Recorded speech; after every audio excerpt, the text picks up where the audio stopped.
안녕하세요. 저는 인천에 살면서 부동산 중개업을 하는 43살 주부입니다. 사람이 호의를 너무 베풀면 호구가 된다고 하죠.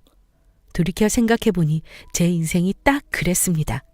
정말 인간의 탈을 쓰고 어떻게 사는 건지 의심스러운 전 남편과 저는 얼마 전까지도 한 이불을 덮고 살았어요. 정말 사람이 가장 무섭다더니 그 말이 맞았습니다. 게다가 저는 중학교 때부터 알고 지낸 가장 친한 친구에게 배신을 당했어요. 심지어 제 친구와 남편이 바람이 났다면 믿으시겠어요? 저도 정말 동화 속 이야기 같습니다. 그런데 제 현실에서 그런 더러운 일이 있었습니다. 얼마 전 저는 쓰레기 남편과 통쾌한 이혼을 했습니다. 여러분도 제 이야기를 들으시면 주변에 어떤 사람이 있는지 잘 봐야 하는 이유를 알게 되리라 생각합니다. 그럼 지금부터 제가 겪은 배신자들의 이야기를 들려드리겠습니다. 저는 딸 부잣집 첫째로 태어났어요. 저희 집은 원래 처음부터 유복한 가정은 아니었습니다. 그런데 다행히 친정아버지께서 부동산 중개업으로 자수성가하셨고 제가 중학교 무렵부터 집이 조금씩 잘 살기 시작했어요. 작았던 집이 큰 집, 마당이 있는 곳으로 이사 갔을 때부터 저는 조금씩 알게 되었습니다. 그래도 집 사정이 점점 좋아진다는 사실을요. 그래서 저도 악착같이 공부를 했고 결국 저는 아버지를 따라 부동산 중개업을 시작하게 되었습니다. 특히 친정아버지가 부동산 쪽으로 마당발이셨거든요. 저도 자연스레 그쪽으로 진로를 결정하게 되었죠. 대학 졸업 후 아빠 중개사에서 일을 했는데 그때 처음 남편을 만나게 되었습니다. 지영아, 오늘 3시에 손님 오는 거 안 까먹었지? 응. 근데 누군데 그래? 엄청 중요한 사람이라면서 옷까지 신경 써서 입고 오라고 하고? 보면 알 거야. 내가 아주 자신 있게 말할 수 있지. 딴 계약하신대? 호호, 누군데 그래? 아빠는 그날따라 들떠 계셨어요. 평소 손님들이 가끔 오긴 하지만 이렇게까지 신경 쓰는 건 본 적이 없었습니다. 그리고 시간이 지나 3시가 되었고 드디어 그 비밀의 손님을 보게 되었어요. 오, 자네 왔나? 안녕하세요, 김 사장님. 잘 지내셨어요? 이야, 자네는 항상 정갈하게 넥타이까지 매고 정장을 입고 다니네. 멋쟁이야, 멋쟁이. 참, 내 정신 좀 봐라. 우리 딸이야. 같이 일하고 있어. 인사해. 안녕하세요. 말씀 많이 들었습니다. 반갑습니다. 저는 박지후라고 합니다. 아버님께 들었는데 확실히 미인이시네요. 네? 아빠 누구셔? 소개해줘야지. 너희들 이렇게 보니까 뿌듯하다. 그래, 정식으로 소개할게. 박지후라고 내가 부동산 중개업 사업하면서 만난 청년이야. 몫으로 지금 일하고 있고, 맞지? 하도 성실하고 싹싹하고 예의 바르길래 딱 우리 첫째 딸 지영이한테 어울리겠다 싶어서 요 근처 일하러 왔다고 해서 오라고 했다. 부담 가지지 말아라. 아빠, 이렇게 갑자기. 지영씨, 당황하셨죠? 김 사장님께서 뵙자고 한 것도 있었지만 제가 지영씨 보고 싶어서 자리 좀 만들어달라고 했습니다. 친하게 지내요? 아빠가 소개해준 그 박지우라는 목수. 그 사람이 지금의 전 남편입니다. 당시 그는 남자답고 반듯한 인상이었어요. 그리고 참 적극적이고 쾌활했습니다. 저는 원래 이상형이 밝고 재밌는 사람이라 아빠의 이런 소개가 기분 나쁘지는 않았어요. 그리고 자연스럽게 아빠를 통해 번호를 주고받게 되었습니다. 그리고 그는 저한테 정말 적극적으로 대시하며 주말마다 약속을 잡았죠. 결국 저희는 한 달이 넘는 데이트 끝에 드디어 정식 교제를 시작했습니다. 그리고 연애 1년 끝에 결혼을 하게 되었죠. 아버지는 정말 기뻐해 주셨습니다. 인연이 이렇게도 이어질 수 있구나 싶었죠. 그리고 결혼하고 6개월은 아무 문제 없이 정말 행복했습니다. 그런데 결혼 반년이 지나고 갑자기 문제가 생겼습니다. 왜냐하면 당시 남편의 목공소에 큰 문제가 생겼거든요. 오빠 괜찮아? 아니, 이게 무슨 일이야? 그러게 말이야. 진짜 형제처럼 지내는데 이렇게 갑자기 배신을 하다니. 우리 가게 단골로 있는 사람들 모두 전화오고 난리도 아니야.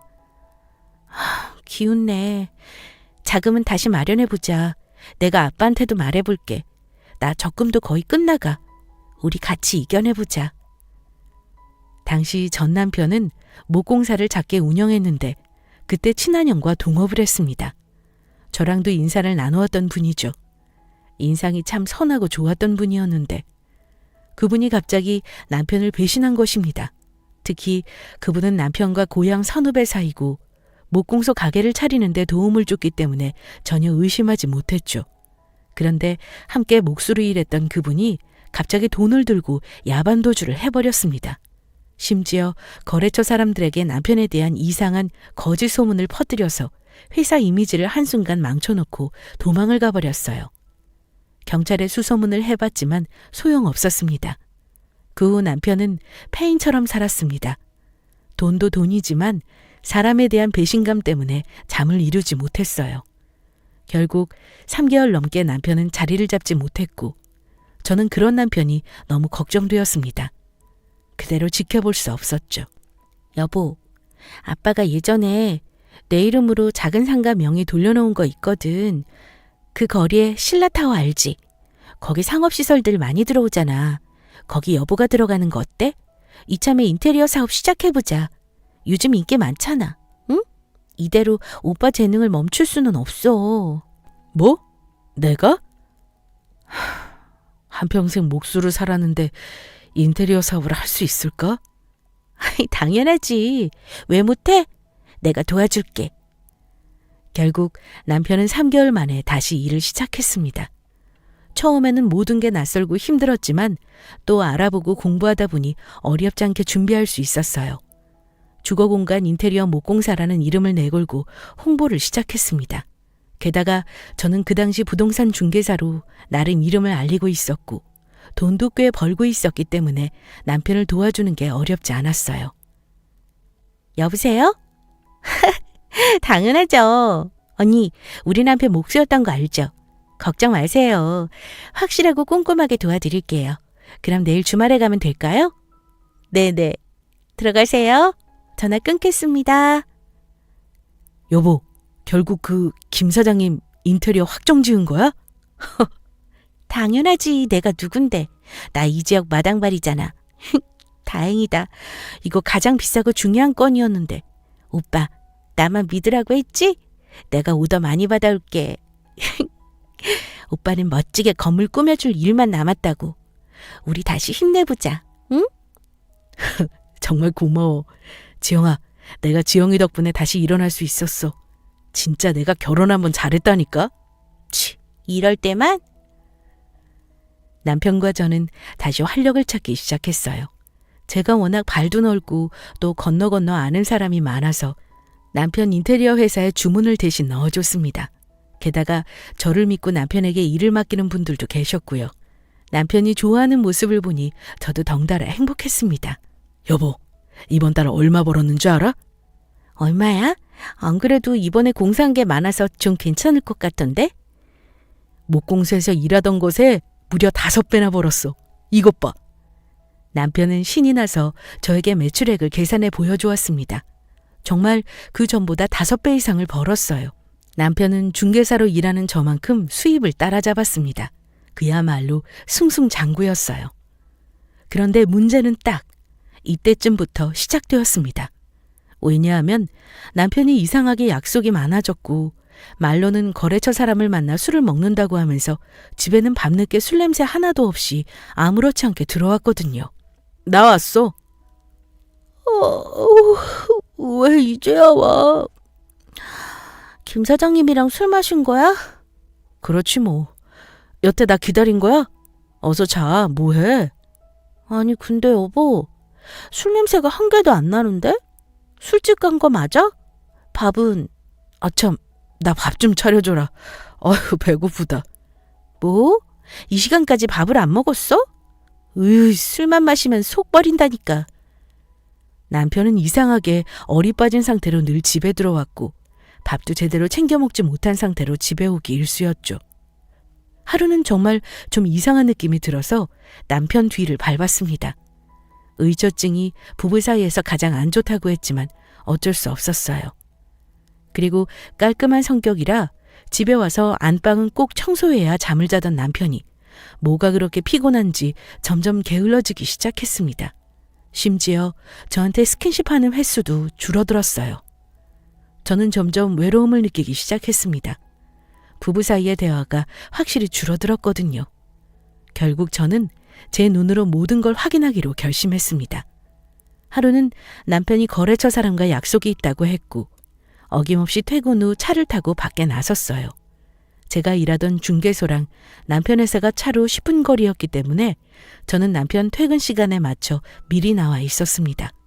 그리고 남편과 저는 당시 7살 난 딸아이가 있었는데 그 아이를 조수석에 태우고 남편 뒤를 밟았죠. 정말이지 첩보 영어가 따로 없었습니다. 딸아이가 엄마 어디 갔냐고 물었지만 차마 이야기할 수는 없었습니다. 어쨌든 저는 남편 퇴근길을 따라 차를 밟았습니다. 이윽고 남편은 동네에서 조금 떨어진 한 일식집 앞에 주차했고 연달아 그 옆에 차 한 대가 섰어요. 그런데 남편 옆에 선 차에서 누가 내렸는지 아세요? 저는 정말 기가 막히고 어안이 벙벙해서 손이 떨리고 식은땀이 났습니다. 남편 옆에서 내린 사람의 정체는 다름 아닌 저의 가장 친한 친구 지혜였어요. 저의 중학교 동창이자 알고 지낸 지 오래된 유일한 동네 친구였죠. 지혜가 무슨 일로 그곳에 갔을지 전혀 알 수 없었습니다. 처음에는 그냥 우연히 만난 거로 생각했어요. 그런데 저는 몰래 차에서 그들을 지켜보고 심장이 떨어지는 줄 알았습니다. 왜냐하면 그것들은 각자 차에서 내렸고 만나자마자 서로 포옹을 하는 거예요. 이게 말이 되나요? 남편이 갑자기 제 친구를 만나 그것도 식당 앞에서 포옹을 하고 팔짱을 낄 확률이 얼마나 된다고 생각하세요? 저는 말이 안 된다고 생각했죠. 저는 정말이지 너무 아찔하고 소름이 끼쳤습니다. 더러운 현장을 직접 목격한 느낌이었어요. 이게 말로만 듣던 불륜인가 바람인가 싶었죠. 저는 물증이 필요했습니다. 저는 당장이라도 식당에 들어갈까 했지만 꾹 참고 남편과 친구 지혜에게 번갈아 전화를 했어요. 여보세요? 여보 어디야? 여보세요? 내가 거래처 사람 만난다고 했잖아. 또 왜 전화하고 난리야? 참, 어디냐고 묻지도 못해? 언제 와? 밥 먹고 오는 거야? 저기요, 그럼 손님 만나는데 당연한 거 아닙니까? 쓸데없는 거 묻지 말고 끊어. 나 오늘 늦게 들어갈 것 같아. 먼저 자. 남편은 매몰차게 저의 전화를 끊었습니다. 거래처 사람? 제 친구 지혜가 거래처 사람이라고요? 제가 아는 지혜는 인테리어에 인자도 관심 없는 사람입니다. 심지어 아직 전세로 혼자 살고 있어서 그 집을 고치고 말고 할 게 없었어요. 게다가 비혼주의라 결혼은 미친 짓이라고 생각하는 친구라서 전혀 의심할 게 없었습니다. 혹시 몰라 친구에게도 전화를 걸었죠. 여보세요? 여보세요? 어머, 지영이 너가 웬일이야? 지혜야, 잘 지냈어? 아니 다른 게 아니라 너희 집 근처에 잠깐 왔다가 이렇게 가기 좀 그래서 마침 너 수요일마다 휴무잖아. 너희 병원은 특이하게 수요일에 쉬니까 순간 딱 너가 생각나더라고. 집에 있어? 우리 집 앞이라고? 미안해. 내가 목소리가 좀 잠겼지? 이상하게 어제부터 오한이 들고 떨리더라고. 감기 기운이 있는 것 같아. 너도 괜히 나 만났다가 옮지 말고 나중에 보자, 응? 그래? 이거 어쩌니? 근데 너희 집 아파트에 너 차가 안 보이네? 너 맨날 똑같은 곳에 주차하잖아. 아닌가? 응? 아하, 엄마가 내 차 쓴다고 잠시 빌려가셨어. 그래서 없을 거야. 야, 다음에 내가 너희 사무실 놀러 갈게. 나 목이 아파서 전화 길게 못하겠다. 다시 연락해. 그래. 알겠어. 친구 지혜는 거짓말을 버젓이 하더라고요. 눈앞에서 남편과 함께 식당에 신나게 들어가는 걸 많이 봤는데 목 감기며 아프다는 핑계를 댔습니다. 정말 이상했어요. 저는 일단 집에 돌아왔습니다. 제대로 된 현장을 잡아 그 두 사람을 족치고 싶었거든요. 그날 집에 오는 길에 저는 많은 생각을 했습니다. 혹시나 만약 둘이 바람이 났거나 불륜으로 나 몰래 만남을 가진 거라면 어떻게 해야 할까 생각해 봤어요. 결론은 당장 이혼이었어요. 저는 다른 건 용서할 수 있어도 바람은 절대 용서하지 못한다고 결혼 전부터 남편에게 말해두었습니다. 그리고 기가 막힌 건 친구 지혜의 태도입니다. 평소 지혜라는 친구는 저랑 좀 각별해요. 왜냐하면 고등학교 때 지혜가 가난하다는 이유로 약간 따돌림 비슷한 걸 당했습니다. 그때 저는 왕따였던 지혜를 감싸주었고 친한 친구가 되어주기 위해 먼저 손을 내밀었죠. 당시 저는 반에서 회장 역할을 맡았기 때문에 어렵지 않게 지혜를 보듬어 줄 수 있었습니다. 또 다행히 그때 이후로 급격하게 지혜와 친해지게 되었습니다. 그런데 이제와 제 남편과 바람이라니 정말 믿을 사람이 없었죠. 저는 이 쓰레기들을 어떻게 해야 잡아 족칠 수 있을까 고민했습니다. 그리고 자연스럽게 삼자대면을 하기로 했죠. 여보세요? 응, 이지혜. 뭐해? 퇴근 안 해? 안 그래도 퇴근길이야. 웬일이야? 아니, 간만에 집들이 좀 하려고. 우리 이사하고 나서 너 한 번도 안 왔잖아. 내일 마침 남편 없으니까 놀러와. 시간 어때? 내일 남편 없어? 응. 뭐 친구랑 어디 간다던데? 아유, 이 인간은 주말이 더 바빠. 야, 그러지 말고 와라. 내가 뭐 동네 친구가 너 말고 더 있냐? 오랜만에 내가 실력 발휘 좀 할게. 맛있는 거 해줄게. 남편도 없으니까 편하게 놀자. 그래.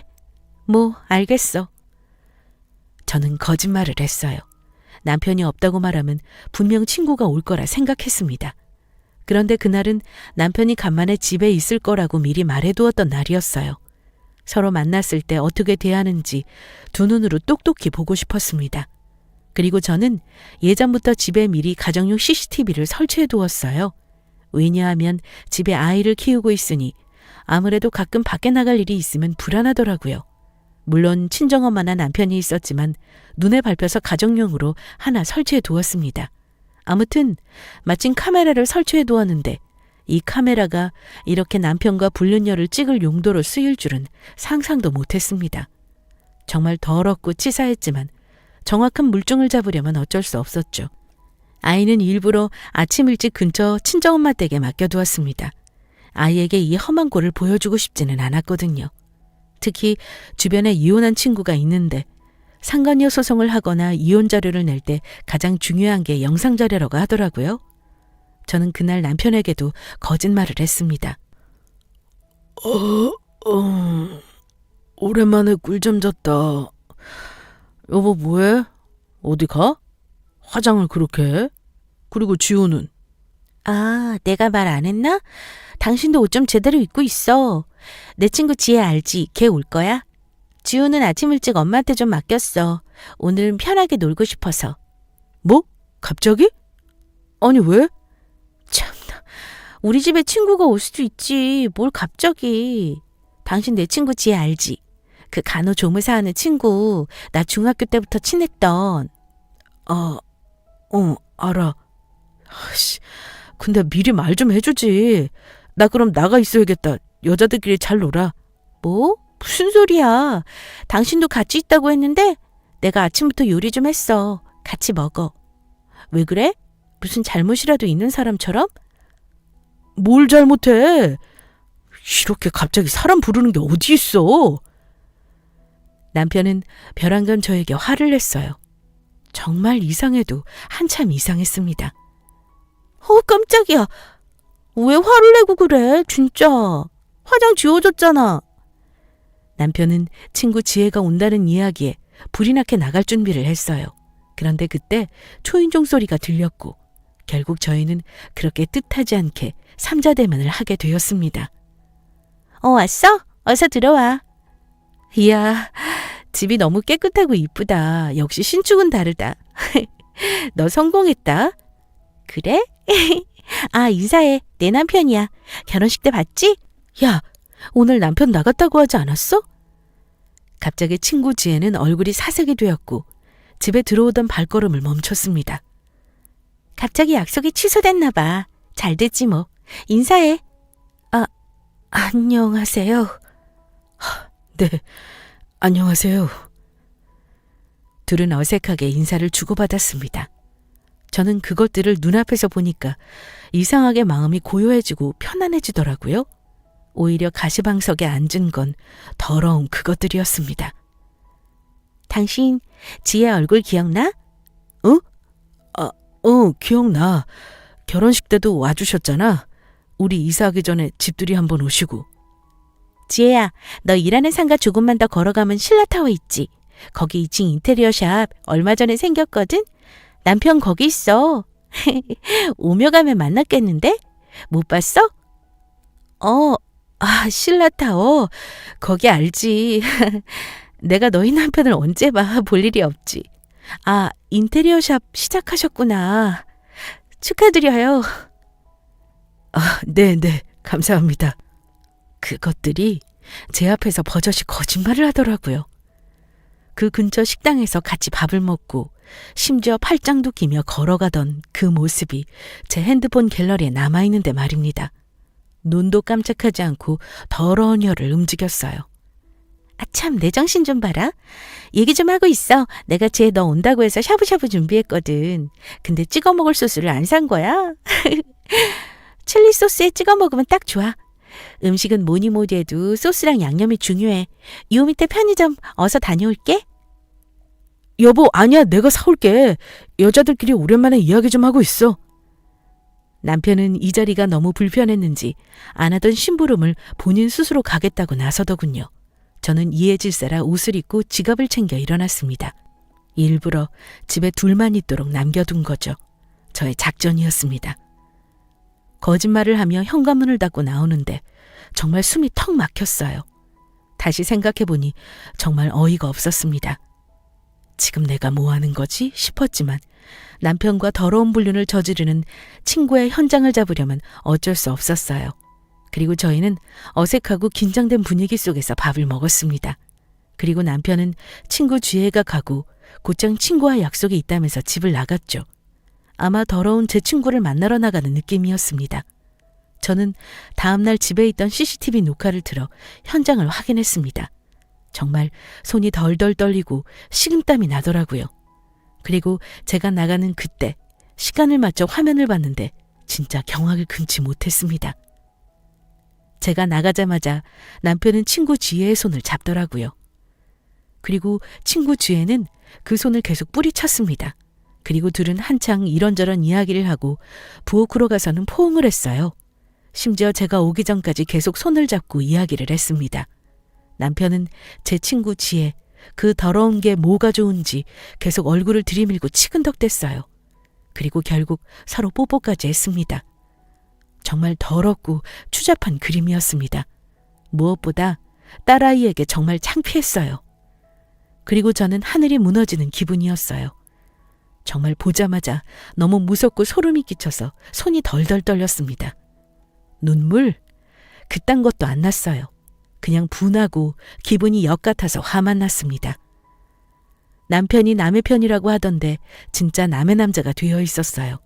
결국 저는 그 더러운 화면 녹화본을 저장했고 불륜을 저지른 그 둘에게 카톡으로 바로 전송했습니다. 그냥 까놓고 말하기로 했죠. 어차피 증거는 충분하니까요. 남편은 저에게 고래고래 소리를 지르고 난리가 났습니다. 야, 너 정말 미쳤어? 너 관음증 환자냐? 어떻게 이런 걸 녹화할 생각을 해? 뭐? 어디서 삿대질이야? 너야말로 정신병자 아니야? 어떻게 집에서 다른 여자랑 껴안고 그 난리를 쳐? 그리고 우리 아이 키우면서 CCTV 설치했던 거 잊었어? 심지어 너가 이거 설치하자고 먼저 말했잖아. 참, 알았으면 조심했어야지. 더러운 것들. 아이씨, 진짜 짜증나네. 그래. 어떻게 말해야 하나 계속 고민했는데 잘 됐다. 너가 이러니까 내가 바람을 핀 거야. 알겠어? 얼마나 사람을 힘들게 하는지 알아? 뭐? 나 때문에 바람을 폈다고? 진짜 웃기는 개 같은 소리다. 너 진짜 천벌 받을 거야. 내가 인테리어 사업하라고 얼마나 도와줬어? 너가 나한테 이러면 안 되지. 어떻게 이렇게 배신할 수 있어? 그것도 내 친구랑. 와, 정말 더럽다 너. 야, 친구? 지혜가 너 친구냐? 지혜 씨한테 들어보니까 학창시절 왕따 당했을 때 너가 그렇게 괴롭혔다고 하던데? 그 버릇이 어디 가겠어. 사람 깔보는 버릇이. 뭐? 내가 괴롭혀? 걔가 그래? 참나, 다들 미쳐 돌아가는구나. 내가 오히려 걔 얼마나 챙기고 도와줬는데. 아, 몰라. 어차피 우리 지우도 아직 어리니까 이럴 때 딱 이혼하면 좋지. 우리 깨끗하게 이혼하자. 부탁이다. 내가 진정한 사랑을 찾은 것 같다. 이해해라 좀. 물론 나 힘들 때 너가 도와주고 옆에서 챙겨준 건 고맙게 생각해. 그런데 넌 언제나 날 무시하듯 대했어. 알아? 너희 집이 좀 잘 산다는 이유로 넌 항상 우리 집 무시하듯이 말했어. 내가 티는 안 했지만 얼마나 스트레스였는 줄 알아? 그리고 솔직히 말해서 인테리어 회사도 다 너 덕분이라고 생각하냐? 내가 잘나서 회사가 잘 되는 거지. 너 덕분 거 하나 없어. 단골 손님들 좀 끌고 왔다고 되게 생색내는데 너 그렇게 남자 무시하지 마라. 너 성질 받아줄 만한 사람 없다. 남편은 옛날부터 자격지심이 대단했습니다. 친정집이 잘 살고 유복한 곳도 모두 운이라면서 깎아내리기도 했고, 가끔 제가 일이 잘 풀리거나 월급을 많이 받은 달에는 이상하게 제 일을 무시하고 질투 비슷한 걸 했습니다. 말 그대로 속 좁은 남편이었죠. 본인은 지방대학교를 나와 몫으로 일했고 여태 벌어놓은 돈이 적었기 때문에 시작이 저랑 다르다고 생각했는지 계속해서 자신이 얼마나 힘들게 살았는지 본인 팔자 타령만 했어요. 저는 앞으로 나아가지 못하고 본인의 힘든 과거 속에서만 사는 남편에게 늘 불만이었습니다. 야, 너 진짜 이렇게 말하면 안 되지. 내가 무슨 무시를 해? 그리고 오빠기 살려주려고 내가 얼마나 애썼는지 몰라서 물어? 이 회사도 내가 얼마나 하나부터 열까지 같이 도와줬는데 나라고 뭐 단골 손님들이나 거래처 사람들 그냥 공짜로 당신한테 물어다 준 줄 알아? 굽신거리면서 당신 위해서 나도 노력했다고. 그걸 알아? 저는 하늘에 맹세코 남편의 집을 무시해 본 적이 단 한 번도 없습니다. 모 눈에는 뭐가 보인다고 하더니 딱 그 말이 맞았어요. 저는 남편 어머님이 아프다고 하셨을 때 매일 주말마다 가서 간호해드리고 맛있는 걸 사다 드렸습니다. 심지어 시모집에 김치 냉장고도 새로 해드렸고요. 제가 여태 남편 생각하며 호의를 베풀었던 걸 이런 식으로 무시하는 게 정말 어이없고 화가 났습니다. 그렇게 남편과 한창 싸우고 있는데 그때 마침 더러운 불륜 여친구가 집에 찾아왔습니다. 진짜 말 그대로 삼자대면을 하게 되었죠. 야, 김지영, 나야. 문 좀 열어줘. 나라고. 내 말 좀 들어줘. 야, 난 너한테 할 말 없어. 여길 어디라고 찾아와, 더러운 거사. 야, 썩 꺼져. 저는 집으로 당당하게 온 더러운 친구의 태도에서 화가 났습니다. 그리고 집에 들어오지 못하게 막았고 끝까지 문을 열어주지 않았죠. 그리고 더러운 그 친구는 다음날 제가 일하는 중개사 사무소까지 찾아왔어요. 지영아, 미안하다. 야, 내 이름 부르지도 마. 미안해? 참나, 미안하다고? 이게 사과하고 끝날 일이니? 너의 남편이 우리 병원에 온 적이 있어. 수액주사 맞는다고. 그때부터였어. 우리가 자주 만난 게. 나도 이렇게 될 줄 몰랐어. 어느샌가 나한테 스며들었나 봐.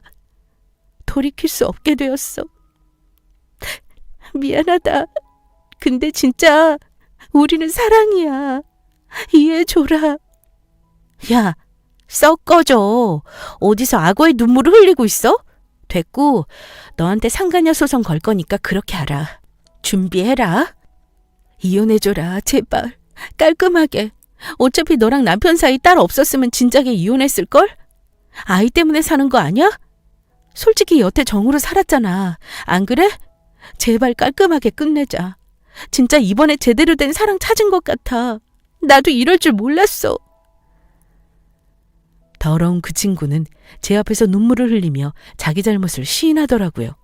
하지만 이미 때는 늦었습니다. 저는 두 손 두 발 다 들었거든요.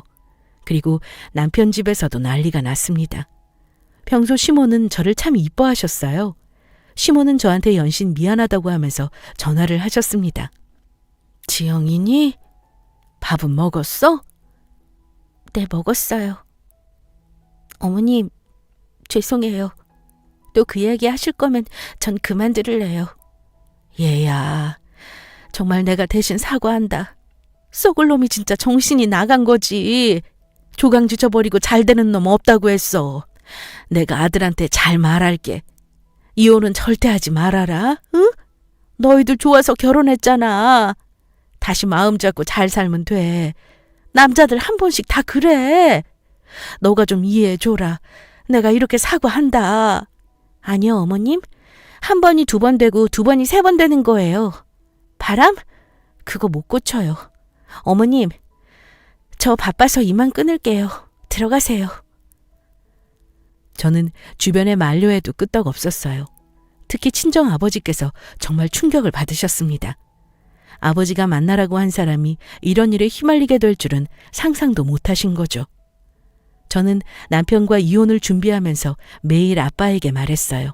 절대 아빠 탓이 아니라고 계속 말했습니다. 그 후 남편은 이혼을 준비하면서 집을 나갔어요. 더러운 그 친구 집에 갔는지 알게 뭐예요? 그런데 저는 그 꼴이 너무 더럽고 보기 싫었습니다. 그리고 이혼하더라도 그 더러운 것들에게 복수하고 싶었어요. 앞서 이야기했듯이 남편 인테리어 회사는 거의 저의 지분이 80% 이상 들어가 있습니다. 거래처 사람들, 그리고 주변 상인들과 단골업자들 모두 건너 아는 제 지인들이었어요. 저는 그 사람들에게 남편에 대한 더러운 그 일을 모두 말했고 곧 이혼을 앞두고 있다고 말했습니다. 그러자 제가 시키지도 않았는데 거래처 사람들은 남편 회사에 대한 신뢰가 떨어졌다면서 하나둘 거래를 끊기 시작했어요. 그리고 제가 남편 회사에 일절 관여하지 않게 되자 회사 일에 구멍이 나기 시작했습니다. 남편은 회계장부, 세금 처리, 거래처 사람들 관리, 컴퓨터 업무 처리 등 어느 것 하나 제대로 하는 게 없는 한마디로 일머리가 없는 사람이었거든요. 결국 인테리어 회사는 조금씩 매출이 떨어지기 시작했고 결국 적자가 나기 시작했습니다. 저는 남편이 무너져 내리는 걸 모두 지켜보고 있었죠. 그리고 이혼 서류를 남편에게 전달하고 몇 달 후 저는 깔끔하게 이혼을 했습니다. 어차피 증거는 충분했고 더러운 그 친구도 시인을 했으니까요. 당연히 딸아이 지우는 제가 데리고 왔습니다. 현실적으로 제가 아이를 키우는 게 맞았고 무엇보다 경제적으로 제가 더 유리했어요. 또 저는 당시 이혼을 하면서 남편한테는 회사만 남겨두고 나머지 재산들은 모두 받고 이혼해 주었습니다. 결국 남편은 알거지가 되었습니다. 제 할 바 아니었죠. 그 후 남편은 진짜 제 바람대로 거지처럼 지낸다는 이야기를 전해 들었어요. 그 더러운 친구랑 사귀든지 말든지 관심도 없었습니다. 어차피 저는 돈도 있고 직업도 빵빵한 여자니까요. 그리고 신기하게 저는 오히려 남편과 이혼하고 일이 더 잘 풀렸습니다. 심지어 한창 주택 청약을 넣고 있었는데 집 근처에 신축 아파트 청약까지 당첨이 되었어요. 남편이 떨어져 나가니 오히려 행운이 오는 건가 싶었죠. 정말 행복했습니다. 그렇게 다시 마음을 잘 잡고 지내고 있던 어느 날 더러운 그 친구가 벼랑간 제가 일하는 중개사무소에 찾아왔어요. 지영아, 잠깐 시간 돼?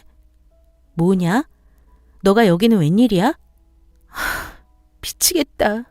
야, 난 너 얼굴 보는데 더 미치겠다. 동네 사람들 얼굴 보니까 창피하니까 이제 여기 오지 마라. 오늘이 너 만나는 거 마지막이야.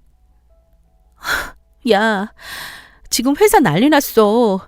회사에 주문 넣었던 거 다 캔슬하고 펑크나면서 진짜 완전 망하게 생겼다. 진짜 지우씨 요즘 밥도 제대로 안 먹어서 살이 10kg나 빠졌다니까. 미운 건 미운 거고 그래도 사람 하나 살려야 하지 않겠어? 좀 도와줘라. 1,000,000원만 빌려줄래? 금방 갚을게. 내가 누구한테 말하겠어. 야, 이 우라질 거사. 너 진짜 미쳤구나. 뭐? 지금 나한테 찾아와서 하는 말이 돈 좀 빌려달라고? 참나.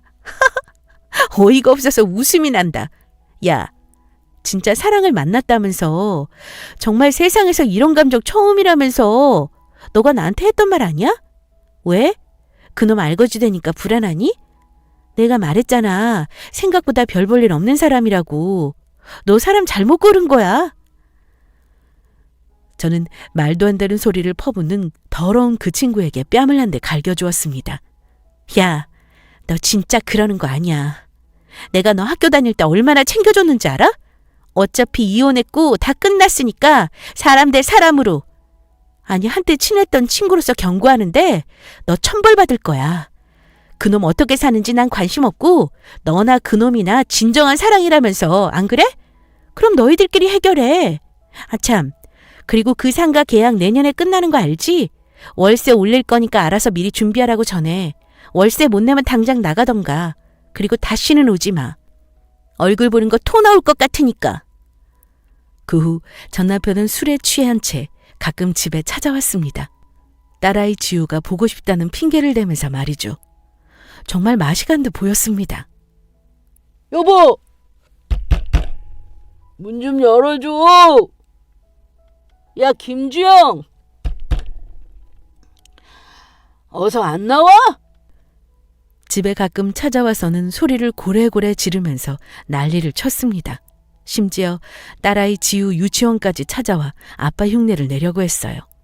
아이 유치원 하원을 시키려고 갔었는데 낯익은 자동차가 있었고 그놈이 저한테 말도 안 하고 하원하는 지우를 자기 집으로 데려가려고 하더라고요.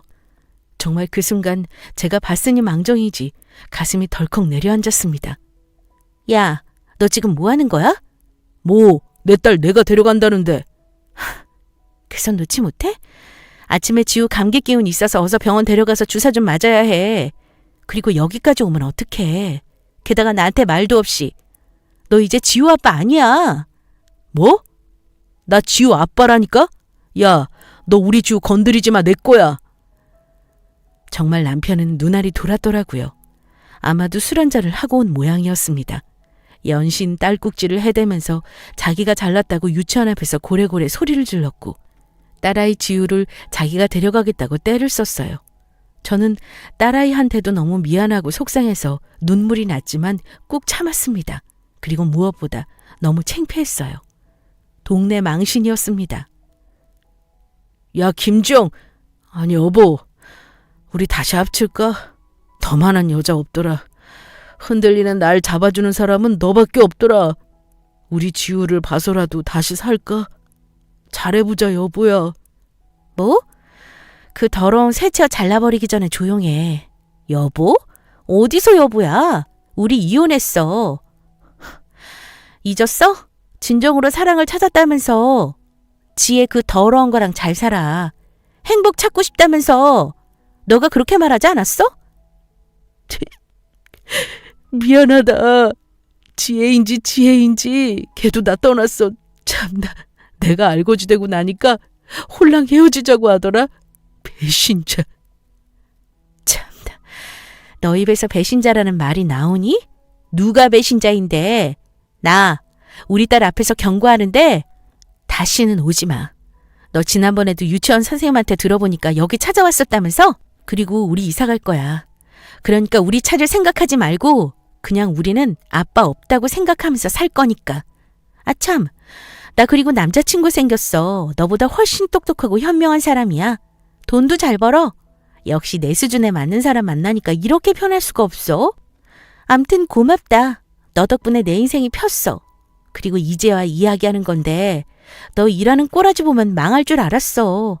자기 분수를 알고 살아야지. 너가 인테리어 사업? 말이 되니? 뭐? 야, 너 미친 거 아니야? 그 사이를 못 참고 남자를 만났냐? 그리고 남편은 저한테 손을 올리면서 겁을 주려고 했어요. 화가 단단히 난 모양이었습니다. 제가 맞서 싸우자 전 남편은 제 머리채를 잡고 흔들더라고요. 저도 마찬가지로 남편 정강이를 잡고 꼬집고 난리가 났습니다. 그 모습을 본 딸아이는 아빠가 무섭다면서 울고불고 난리가 났죠. 정말 다시는 못 볼 사람으로 변해 있었습니다. 그래도 한때 사랑하고 좋아했던 사람이 이렇게 변했다는 사실이 정말 마음이 아프고 속상하기도 했지만 전 딸아이를 생각하면서 이를 악물었어요. 그리고 눈앞에 있는 폭력적이고 술만 먹어대는 사람을 아빠라고 부를 수 없었습니다. 제가 용납할 수 없었어요. 이혼하고 자꾸만 찾아와서 괴롭히는 사람은 아빠가 아니니까요. 결국 저는 주변 지인들에게 알아본 끝에 남편에게 접근금지 신청을 하게 되었습니다. 매일 와서 괴롭히고 협박을 하면 이런 식으로 접근금지 신청을 할 수 있다고 했어요.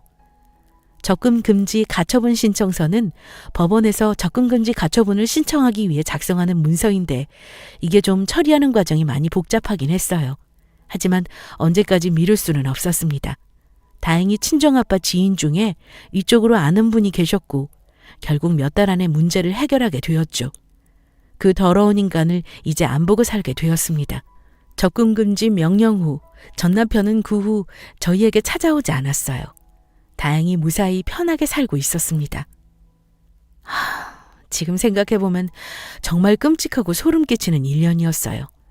한창 코로나 바이러스가 전국에 퍼지고 있을 때 저는 남편이라는 더러운 바이러스 때문에 고생했습니다.